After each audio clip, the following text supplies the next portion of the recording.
Lettre 39. Hagi Ibi au juif Ben Josué, prosélyte mahométan. À Smyrne. Il me semble, Ben Josué, qu'il y a toujours des signes éclatants qui préparent à la naissance des hommes extraordinaires, comme si la nature souffrait une espèce de crise et que la puissance céleste ne produisit qu'avec effort. Il n'y a rien de si merveilleux que la naissance de Mahomet. Dieu qui, par les décrets de sa providence, avait résolu dès le commencement d'envoyer aux hommes ce grand prophète pour enchaîner Satan, créa une lumière 2000 ans avant Adam, qui, passant d'élu en élu, d'ancêtre en ancêtre de Mahomet, parvint enfin jusque à lui comme un témoignage authentique qu'il était descendu des patriarches. Ce fut aussi à cause de ce même prophète que Dieu ne voulut pas qu'aucun enfant fût conçu, que la femme ne cessât d'être immonde, et que l'homme ne fût livré à la circoncision. Il vint au monde circoncis, et la joie parut sur son visage dès sa naissance. La terre trembla 3 fois, comme si elle eût enfanté elle-même.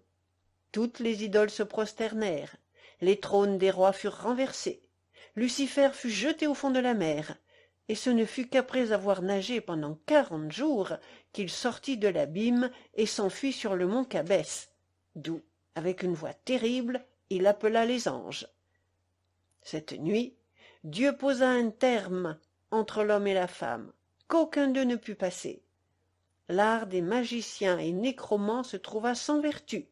On entendit une voix du ciel qui disait ces paroles: « J'ai envoyé au monde mon ami fidèle. » Selon le témoignage d'Isben Aben, historien arabe, les générations des oiseaux, des nuées, des vents et tous les escadrons des anges se réunirent pour élever cet enfant et se disputèrent cet avantage.